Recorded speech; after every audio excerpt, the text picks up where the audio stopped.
मनोविश्लेषणवाद दोस्तों कुछ थोड़ा पार्ट रह गया था। आइए आज मिलेंगे किसी मनोविश्लेषणवाद का पार्ट 2 दोस्तों। कल मैंने आपको चेतन अचेतन अर्धचेतन समझाया था और आज दोस्तों फ्रायड का व्यक्तित्व का सिद्धांत लेकर देखते हैं। फ्रायड का दोस्तों कल हमने लिया था 4 सिद्धांत, 3 भाग आज हम लेंगे। क्या? फ्रायड का व्यक्तित्व का विभाजन। आइए देखते हैं फ्रायड का व्यक्तित्व का विभाजन शुरू करते हैं दोस्तों। चेतना की तरह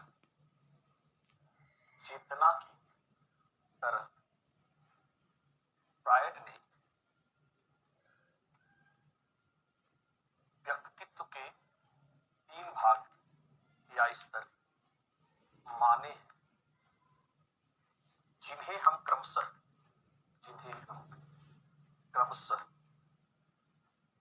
इदम, अहम तथा परा कहते हैं दोस्तों। जिन्हें हम क्रमशः, अभी आपको समझाऊंगा बहुत बढ़िया से, टेंशन ना लें। इदम को सुखवादी, अहम को वास्तविकतावादी तथा परा अहम को आदर्शवादी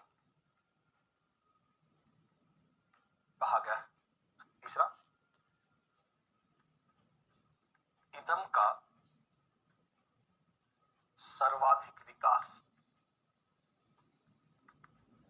शैशवावस्था में होता है तथा परा सर्वाधिक विकास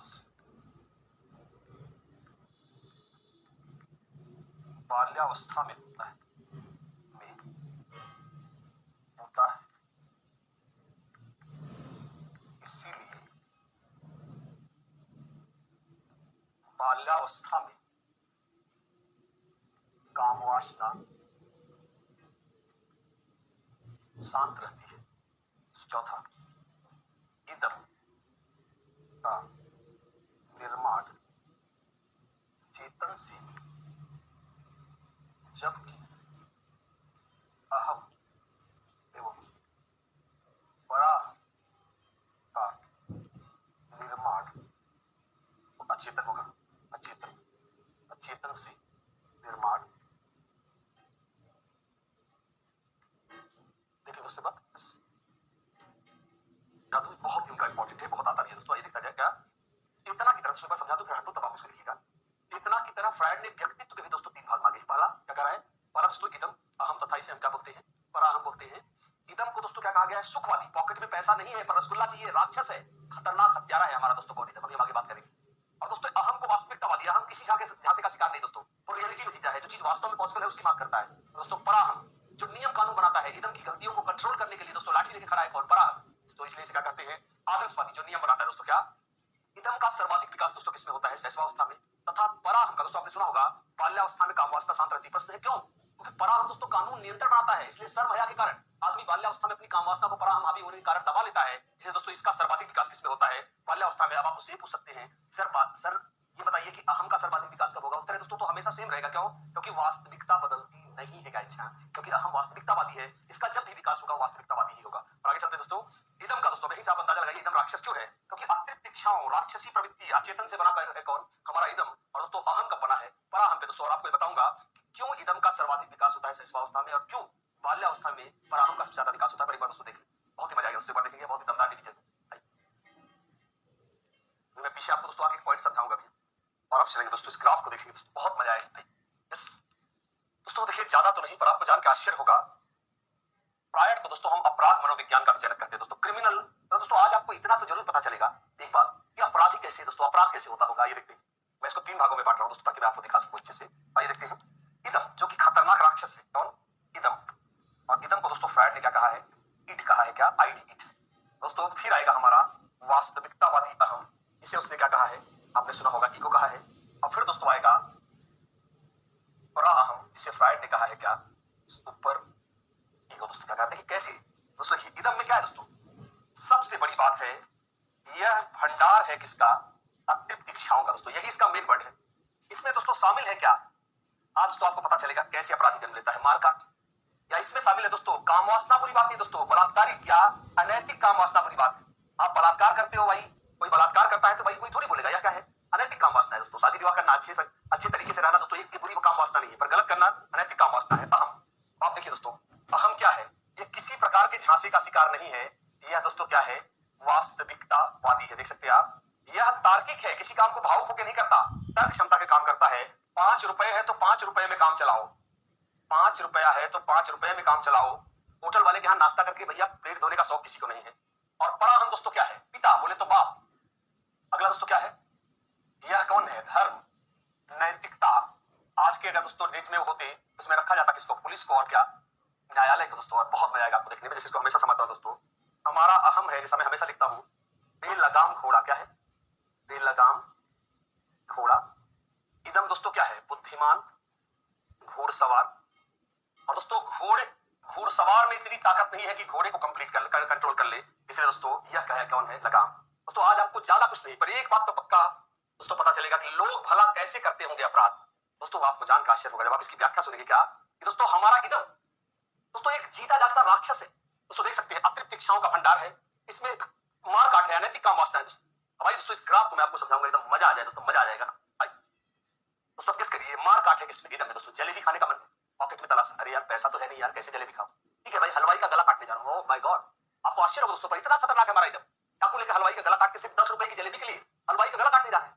वास्तव में दोस्तों कौन मिला, हम। और हम कहाँ जीता है वास्तविकता वाली। क्यों भाई, कहाँ जा रहा है, कहाँ जा रहा है भाई, जा रहा हूँ जलेबी खाने, पैसा है नहीं भाई, तो कैसे खाएगा भाई, जा रहा हूँ भाई हलवाई का गला, तमीज कहेंगे, बेवकूफ कहेंगे, पागल हो क्या।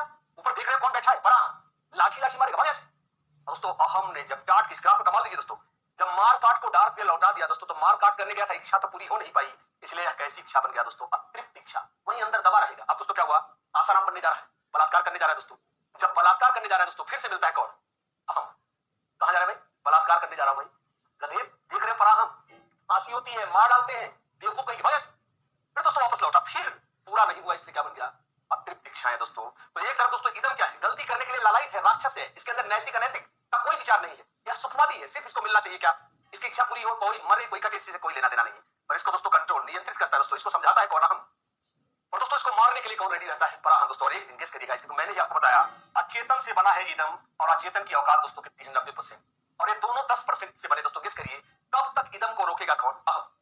दोस्तों एक दिन गेस करिए दोस्तों, आज आपको इस ग्राफ का शायद असली मतलब समझ में आए। एक दिन दोस्तों इदम क्रॉस कर जाता है हमको, और दरवाजा खटखटा देता है किसका, पराहम को, जो इसको रास्ते पे लाने के लिए तैयार करा। देखो ना, बाप, धर्म, नैतिकता। दोस्तों सोचिए, मम्मी को बेवकूफ बनाना बहुत आसान है, पापा 2 लपड़ मारते हैं, सारी बात निकल आती है, क्योंकि पापा पराहम है दोस्तों, उनके सामने की है बातें निकलती नहीं दोस्तों। और अगला क्या है, धर्म दोस्तों। अब क्या है जरा सोचिएगा, अगर इदम को नहीं रोक पाया हम, तो किसके दरवाजे पे पहुंच गया, पराहम।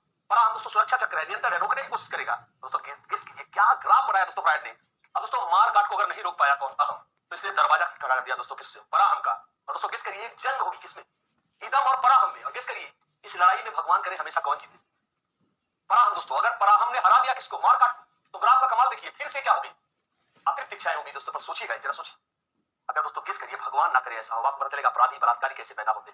दोस्तों गेस करिए तब क्या हो, जब इदम जीत जाए और हार जाए कौन, पराहम। तो दोस्तों देखिए हर बुरी चीज जीत रही है, हर अच्छी चीज क्या हो रही है, हार हो रही है। दोस्तों आप ही बताइए, क्या भगवान कृष्ण पैदा होंगे, भगवान राम ऐसे में पैदा होंगे, आसाराम पैदा होंगे, राम रहीम पैदा होंगे, दाऊद इब्राहिम पैदा होंगे, हत्यारे पैदा होंगे, बलात्कारी पैदा होंगे दोस्तों। इसलिए दोस्तों फ्रायड ने क्या कहा, कि अगर अपने जीवन में सुकून पाना चाहते हो, तो न तो ज्यादा लठियाए पराहम, ना ही जल्दी गलतियां करे कौन, इदम, बल्कि दोनों किसके कहने पर चले दोस्तों, अहम के कहने पर चले। किसके कहने पर, अहम के कहने पर। तो मैं इसका निष्कर्ष लिख रहा हूं दोस्तों, yes I, yes note. Freud के अनुसार, फ्रायड के अनुसार संतुलित व्यक्तित्व के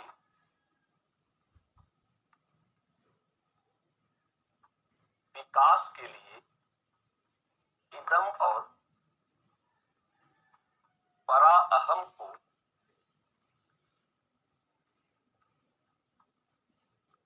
वास्तविकतावादी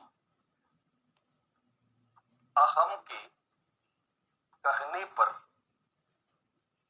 चलना चाहिए। दोस्तों दोस्तों लास्ट में आपको इससे पहले कि मैं लिखने दूं, मैं आपको एक बात और बताऊंगा हटने से पहले। दोस्तों मैंने कहा था कि सबसे ज्यादा इदम की का निर्माण होता है शैशवावस्था में। प्रश्न है क्यों दोस्तों? जरा सोचिए दोस्तों, बच्चे को अगर आप खिलौने की दुकान पे ले गए, गधा इतना खिलौना ले लिया गधे ने, पैसा है सिर्फ 2 खिलौने का, अपने को डांटा डांट, अरे यार बाकी खिलौने रखो यार बेटा रखो। दोस्तों ठीक है आपने तो डांट दिया, पर उसकी इच्छा तो क्या हो गई? अतृप्त इच्छा कहां चली गई? इदम में। दोस्तों बच्चा ट्रेन देख रहा है, असली वाली ट्रेन, पापा मुझे वो ट्रेन चाहिए। दोस्तों हम जानते हैं भाई कोई असली ट्रेन तो लाके नहीं देगा, चुप रहो बदतमीज कहीं शांत रहो। दोस्तों हम जानते हैं असली ट्रेन नहीं दी जा सकती और कोई दे भी नहीं सकता, पर उसकी दोस्तों बच्चे को पता नहीं कोई ट्रेन हमें नहीं मिल सकती, लेकिन उसकी इच्छा दोस्तों क्या हो गई? दब कर कहां चली गई? इदम में। दोस्तों इसलिए सबसे ज्यादा इच्छाएं शैशवावस्था में दबाई जाती हैं, इसलिए इदम का सर्वाधिक निर्माण किस अवस्था में होता है? शैशवावस्था में होता है दोस्तों। जबकि याद करिए दोस्तों, काम वासना क्या दोस्तों कौन सी? पराहम में माता जी मारेंगी, पापा पीटेंगे, इसलिए डर कर दोस्तों अपनी काम वासना को दबा देता है, इसलिए पराहम का सर्वाधिक विकास किसमें होता है? दोस्तों बाल्यावस्था में, और इसीलिए काम वासना क्या होती है दोस्तों? शांत होती है। चलेगा आगे इसको देख लेंगे और अच्छे से देखो। कंट्रोल नहीं चाहता कौन? इदम इसलिए क्या है? बेलगाम घोड़ा है। दोस्तों क्या है? घुड़सवार तो होश में है, नहीं जाने देगा उसे नाले में, इसलिए घुड़सवार है आम। अब दोस्तों पराहम क्या है? जो नियंत्रित करे, इसलिए क्या है? लगाम है। दोस्तों देख लेंगे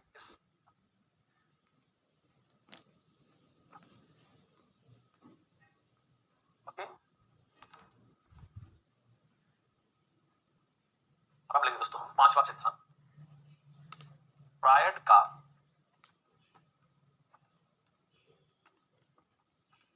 प्रेरणा का सिद्धांत। दोस्तों क्या फ्रायड का प्रेरणा का सिद्धांत? दोस्तों आसान सा सिद्धांत है, ये देखते हैं दोस्तों। फ्रायड ने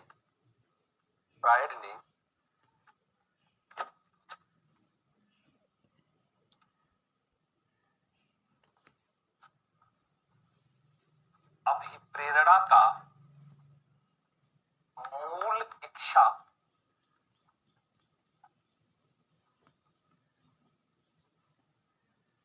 सिद्धांत दिया है, जिसमें 2 तरह की मूल इच्छाओं का वर्णन है। दोस्तों क्या? जिसमें 2 तरह की मूल इच्छाओं का क्या है दोस्तों? वर्णन है। ये देखते हैं, आसान है। जीवन मूल इच्छा दोस्तों, जीवन मूल इच्छा, और इसे दोस्तों क्या कहा है फ्रायड ने? इरोस कहा है। क्या कहा है? इरोस। इसकी हिंदी भी लिख रहा हूं, इरोस। दोस्तों यह सूचक है किसका? सफलता का, और दोस्तों सूचक है किसका? विकास का। दोस्तों दूसरा क्या है पर देखेंगे, दूसरे को कहा जाता है मृत्यु मूल इच्छा, और इसे दोस्तों फ्रायड ने कहा है थैनाटोस। क्या कहा है? थैनाटोस। यस, थैनाटोस दोस्तों, थैनाटोस। और दोस्तों यह क्या है? असफलता एवं विनाश का प्रतीक है। लिख लो दोस्तों, फिर आपको मैं बताता हूं। सफलता और किसका है?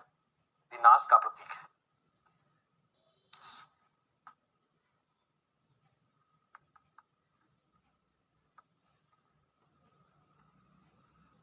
फ्रायड के अनुसार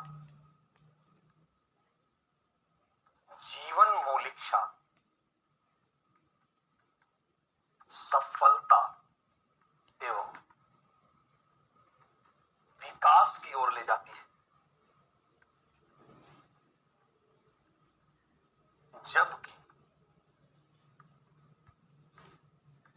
मृत्यु मूल इच्छा कुंठा, चिंता, अवसाद, असफलता एवं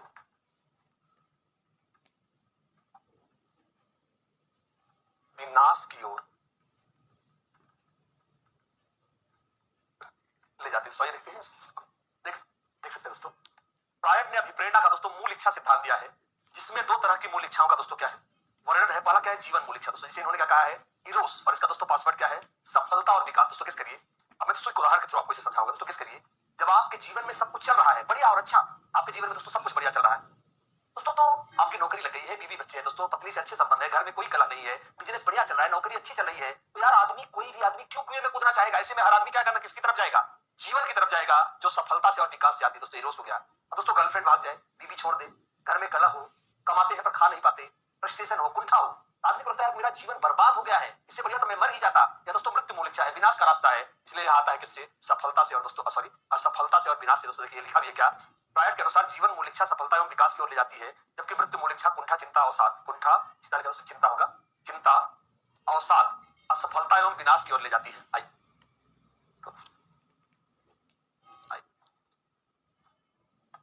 दोस्तों आगे और हम चलेंगे दोस्तों क्या? फ्रायड का मनोलैंगिक, दोस्तों इससे भी बहुत क्वेश्चन आते हैं। मनोलैंगिक विकास का सिद्धांत। दोस्तों फ्रायड का मनोलैंगिक विकास का सिद्धांत पहला किस करते, तो ये बहुत ज्यादा आता है उनका, तो इसको एक बार देखते हैं, बड़ा मजा आएगा इसको समझने में आपको। इस सिद्धांत को फ्रायड की व्यक्तित्व विकास की 5 अवस्थाएं भी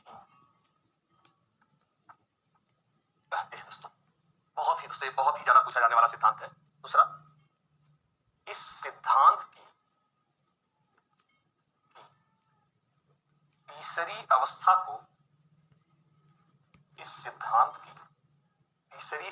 को पूर्व विद्यालय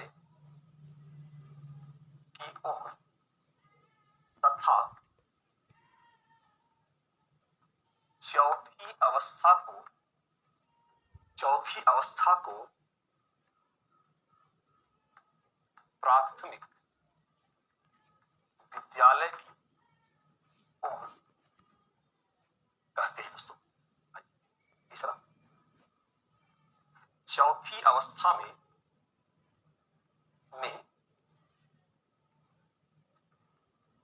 परा अहम के हावी होने के कारण तो पुराना वाला पॉइंट, कामवासना शांत होती है। चौथा, फ्रायड का यह सिद्धांत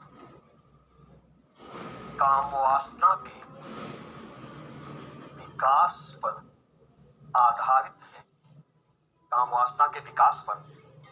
आधारित है, जिसमें प्रत्येक अवस्था में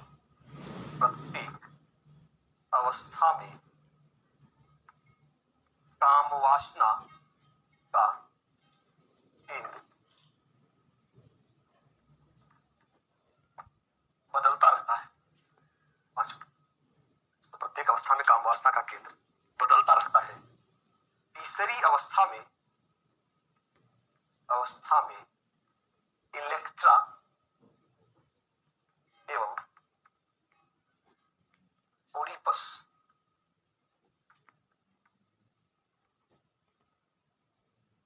का जन्म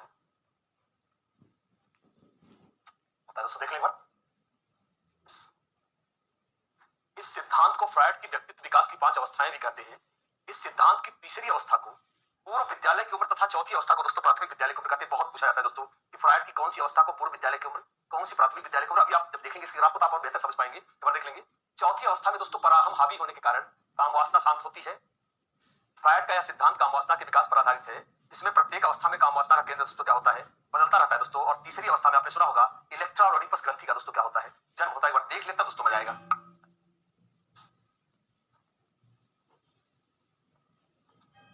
और अब लेंगे दोस्तों इसके ग्राफ को। दोस्तों इसके ग्राफ को हम इस तरह से बनाएंगे, देखेंगे।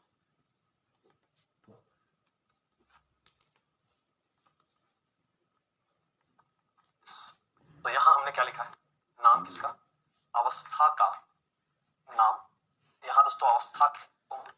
और यहां हमने लिखना है क्या? कामवासना का केंद्र। दोस्तों फ्रायड के बारे में तो जब आप इसे पढ़ेंगे तो आपको थोड़ा अजीब लगेगा दोस्तों। जब आप इसका अर्थ समझेंगे तो आप बोलेंगे सर हाँ, फ्रायड को ऑल टाइम बेस्ट क्यों कहते हैं हम लोग? दोस्तों पहले इसके शब्दों पे मत जाइए, एक बार देखेंगे। पहली अवस्था को दोस्तों हम कहते हैं मुखी अवस्था। दोस्तों मुखी या ओरल स्टेज। मुखी अवस्था जन्म से 1 वर्ष दोस्तों, और काम वासना कहां पे होती है दोस्तों। दूसरी अवस्था को हम कहते हैं दोस्तों उदी दोस्तों, मल मूत्र त्यागने के रास्ते, उदी अवस्था एनल स्टेज, या हम उदी अवस्था कहेंगे, मूल वर्ड की इंग्लिश रखी है दोस्तों। आएगा क्या 1 से 3 वर्ष, और काम वासना दोस्तों किस पे होती है, गुदा पर। आगे तीसरा लिंगीय अवस्था, पैलस दोस्तों, पैलिक स्टेज अवस्था, उम्र है दोस्तों क्या 3 से 6 वर्ष। काम वासना दोस्तों क्या होती है, इसमें जन्म होता है समलिंगी ईर्ष्या का। किसका, समलिंगी ईर्ष्या का होगी बात करूंगा दोस्तों। समलिंगी ईर्ष्या क्या कहलाती है, बालक, और दोस्तों फिर क्या होगा बालिका। बालक दोस्तों शिकार होता है किसका, ओडिपस कॉम्प्लेक्स का, ओडिपस ग्रंथि का, और इसकी वजह से दोस्तों बालक क्या होता है, पिता से ईर्ष्या करता है, क्या पितृ ईर्ष्या, और दोस्तों मातृ प्रेम का शिकार होता है दोस्तों। जबकि बालिका शिकार किसकी होती है, इलेक्ट्रा ग्रंथि की। किसकी, इलेक्ट्रा ग्रंथि की, जिसकी वजह से पिता से लगाव रखती है दोस्तों, पितृ प्रेम, और माता से ईर्ष्या रखती है दोस्तों, इसलिए हम इसे मातृ ईर्ष्या कहेंगे। आइए देखते हैं चौथी अवस्था दोस्तों।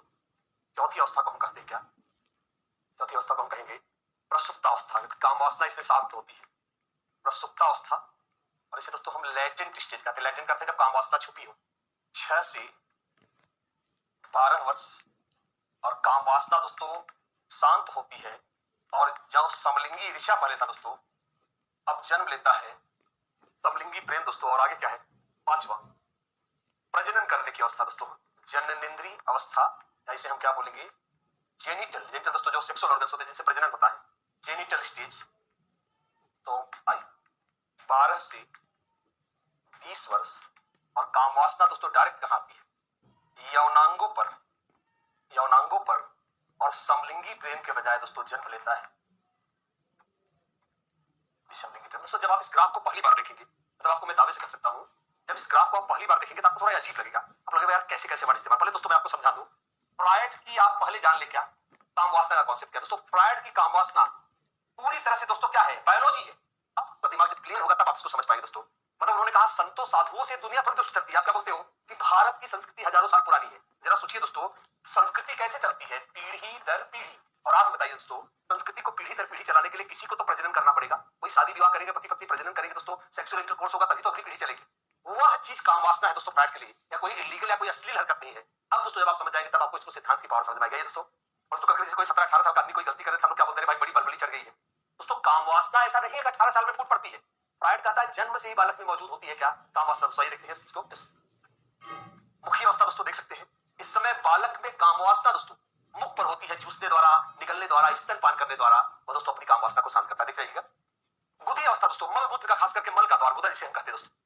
अब आप सोचिए दोस्तों ये वर्ड फ्रायड ने कहां से उठाया। उसने कहा दोस्तों, अभी आपने कई बार देखा होगा पति पत्नी एक बच्चे को लेकर कहीं गाड़ी में जा रहे होते हैं, और दोस्तों उनको लग रहा है बच्चा पेशाब कर देगा, इसलिए दोस्तों कई बार आपने देखा होगा गाड़ी में से रोक के दोस्तों एक सीटी सी आवाज निकालते हैं। अपना एक प्रथा है लाइक इस तरह से दोस्तों आवाज निकालते ताकि वो पेशाब कर दे।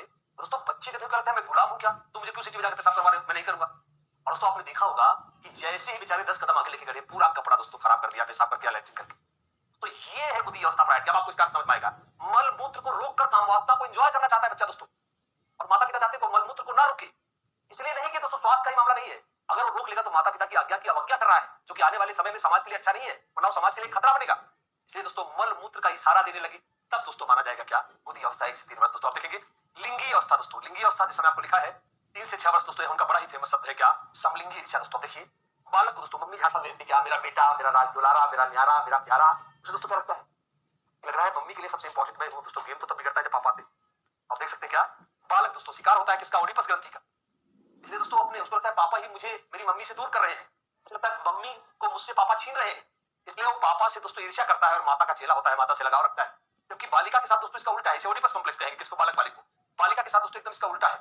बालिका को लगता है मम्मी मेरे पापा मुझसे बहुत प्यार करते हैं, मम्मी बीच में मामला गड़बड़ा रही है दोस्तों, इसलिए अपनी मम्मी से ईर्ष्या रखती है और किससे पापा से लगाव रखती है क्या है दोस्तों, इलेक्ट्रा करती है दोस्तों। जैसे आपको मैंने पढ़ाई है प्रसुप्तावस्था भी मैंने बताया था दोस्तों, बाल्यावस्था में काम वासना शांत होती है। क्यों, क्योंकि पराहम हावी होता है, मम्मी मारेगी, पापा तोड़ेंगे, मैं बहुत छोटा हूं, काम वासना नहीं दिखानी चाहिए, डर के मारे, शर्म के मारे अपनी काम वासना को दोस्तों दबा लेता है, लेकिन होना भी चाहिए और होता भी है दोस्तों। अंतिम अवस्था जिसे जननेंद्रिय अवस्था कहते हैं, जब स्त्री और पुरुषों के सेक्सुअल ऑर्गन्स पे डायरेक्ट आ जाती है काम वासना और अब प्रजनन की शक्ति दोस्तों स्थापित होती है बालक बालिकाओं में। और दोस्तों यह 12 से 20 वर्ष है और दोस्तों होनी ही चाहिए, इसको गलत नहीं मत समझिएगा, होनी ही चाहिए। क्यों? दोस्तों अगर ऐसा नहीं होगा दोस्तों, इसलिए देखिए क्या कर रहा है भैया, काम वासना प्रजनन के अंगों पे आ गई। बालक बालिकाएं, युवक युवतियां एक दूसरे से दोस्तों क्या होते हैं, आकर्षित होते हैं। यहां से दोस्तों प्रेम प्रसंग जन्म लेते हैं, शादी विवाह होता है और प्रजनन होता है, ताकि यह सृष्टि हमेशा चलती रहे दोस्तों। ये फ्रायड की काम वासना का मतलब है। आपने क्वेश्चन देखा होगा क्या, तीसरी अवस्था को हम पूर्व विद्यालय की उम्र कहते हैं दोस्तों। आप जानते हैं किंडरगार्टन प्ले स्कूल की एज क्या है, 3 से 6 वर्ष दोस्तों। आप सभी जानते हैं 1 से 5 मैंने क्या कहा था। चौथी अवस्था को प्राथमिक विद्यालय की उम्र कहते हैं। आप जानते हैं 6वें वर्ष में बालक को हम स्कूल भेजते हैं, तो 6 से 12 वर्ष दोस्तों प्राथमिक विद्यालय की उम्र है। एक बार इसे अच्छे से देख ले दोस्तों, फिर आगे चलेंगे।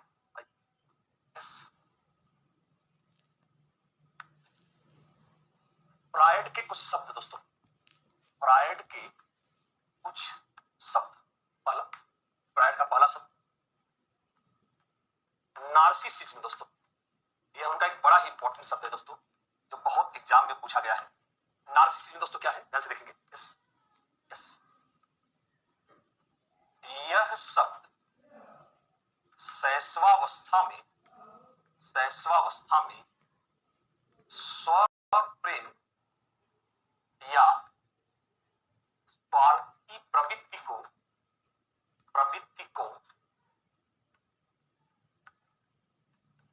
दर्शाता है, जबकि किशोरावस्था में यह शब्द स्वमोह या खुद पर मोहित हो जाने को का अर्थ देता है दोस्तों। एक और वर्ड लेंगे, लिबिडो। लिबिडो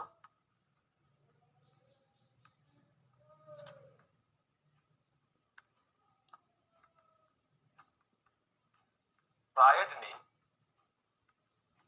लिबिडो शब्द जीवन ऊर्जा के लिए प्रयोग किया है।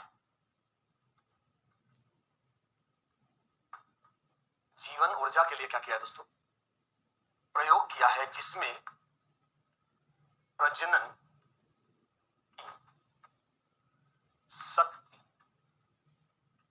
काम वासना भी आती है दोस्तों।